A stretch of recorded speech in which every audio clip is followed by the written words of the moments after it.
Conflict will test every journey of faith. In Genesis 13, Abram faces a defining moment. Choices are made, and God reaffirms his promise. This chapter shows us how faith responds when it's tested. I'm glad you're here. Let's dive in. Welcome back to our verse-by-verse study through Genesis. Today we're in Genesis chapter 13, where Abram returns from Egypt, separate from Lot, and receives a renewed promise from God. This chapter contrasts the faith of Abram with the self-interest of Lot, and it shows us how God blesses obedience. Genesis 13 verses 1 to 4. Then Abram went up from Egypt, he and his wife and all that he had, to Bethel, to the place of the altar, and there Abram called on the name of the Lord. Abram returns to the altar he built before, back to worship and dependence on God. Vadi Bacham notes, true repentance is seen in a return to right worship. Abram left Egypt with wealth, but also with lessons learned. Genesis 13 verses 5 to 7. Conflict arises. Now Lot also had flocks and herds, and the land was not able to support them. There was strife.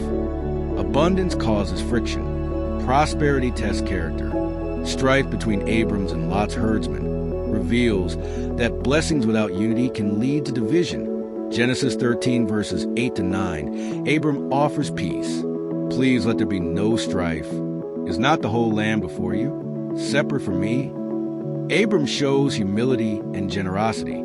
Though older and with God's promise, he lets Lot choose first. John MacArthur emphasizes that true faith doesn't grasp or control. It trusts God's provision. Genesis 13 verses 10 to 13, Lot's choice. And Lot lifted his eyes and saw all the plain of Jordan like the garden of the Lord. Then Lot chose for himself. Lot chooses based on appearance, not principle. He moves near Sodom, a place already known for wickedness. His choice shows worldliness and lack of discernment. But the men of Sodom were exceedingly wicked and sinful against the Lord. This sets the stage for judgment later. Vadi Bacham warns, choosing based on convenience and appearance over godliness always leads to spiritual compromise. Genesis 13 verses 14 to 17, God's covenant renewed. And the Lord said to Abram, lift your eyes now, all the land which you see I give to you and your descendants forever. God speaks after Lot leaves. Sometimes blessing comes after separation. God promises land, descendants, and permanence. Arise, walk in the land, for I give it to you. This is both a symbolic act and a confirmation. God's promise is not based on Abram's performance, but on God's faithfulness. Genesis 13 verse 18, Abram's worship. Then Abram moved his tent and built an altar to the Lord. Again, Abram worships. He doesn't build cities. He builds altars. His life is marked by tents and altars, sojourning and worship. Theological takeaways. Faith yields, trusts, and waits. Abram's response to strife is peace, not pride. Worldliness leads to danger. Lot's choice leads him towards Sodom and eventually destruction. God rewards obedience separation. After Lot departs, God reaffirms the covenant. Worship marks the life of the faithful. Abram consistently returns to the altar. Conclusion and application. Genesis 13 calls us to trust God's provision rather than grasp for what looks best.